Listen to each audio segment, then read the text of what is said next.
ఈ ఏడాది కమర్షియల్ సినిమాలు అన్నింటిలోనూ ఏదో ఒక కొత్తదనం ఉంది. ఇక బాలయ్య విషయానికొస్తే గౌతమిపుత్ర శాతకర్ణి సినిమా తర్వాత ఎటువంటి సినిమాలు చేస్తాడా అని అనుకునే వాళ్ళకి పైసా వసూలు సినిమా ఒక పెద్ద షాక్. ఎప్పుడు తన గెటప్ను ఇంత స్టైల్గా మార్చుకోలేదు. ఇటువంటి పోకిరి డైలాగులు చెప్పింది లేదు బాలయ్య. ఇప్పుడు ఈ రెండింటిని సమపాళలో కలిపి మంచి విందు తయారు చేశాడు పూరి జగన్నాథ్. ఈ సినిమా దసరాకు రావాల్సింది, కానీ అనుకున్న దానికంటే 28 రోజులు ముందుగానే వచ్చేస్తోంది. పైసా వసూల్ సినిమా సెప్టెంబర్ 29న విడుదల చేద్దామనుకున్నారు.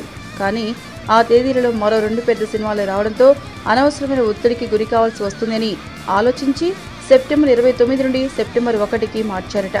అదే మాసంలో సెప్టెంబర్ 21న ఎన్టీఆర్ జై లవకుశ, మహేష్ స్పైడర్ సెప్టెంబర్ 27న వస్తోంది. అయితే బాలకృష్ణ 1న రావడంతో మరో కుర్ర హీరో సినిమా జవాన్ సినిమా విడుదల తేదీ మారే అవకాశం ఉందని తెలుస్తోంది. ఈ మధ్యనే పైసా వసూల్ స్టంపర్ కూడా విడుదల చేసి అంచనాలు పెంచారు. కాబట్టి పైసా వసూల్ ధమాకా కోసం ఎదురు చూడాల్సిందే. పైసా వసూల్ సినిమాకు సంబంధించి అన్ని డీల్స్ కూడా మంచి మార్కెట్తో ముగిశాయట. అనుకున్న తేదీ కన్నా ముందే రావడంతో సినిమా రైట్స్ కొన్నవాళ్లు బాక్స్ ఆఫీస్ వద్ద మంచి కలెక్షన్లు భారీగానే అని ఆశాభావంతో ఉన్నారు. ఈ సినిమా ఈ ఏడాదిలో వచ్చే ఒకనొక క్రేజీ ప్రాజెక్ట్ కావడంతో తెలుగు ప్రేక్షకులు అంతా ఆసక్తిగా చూస్తున్నారు. అభిమానుల దృష్టిలో పులి లాంటి బాలయ్య ఏం చేస్తాడో చూద్దాం. Get ready.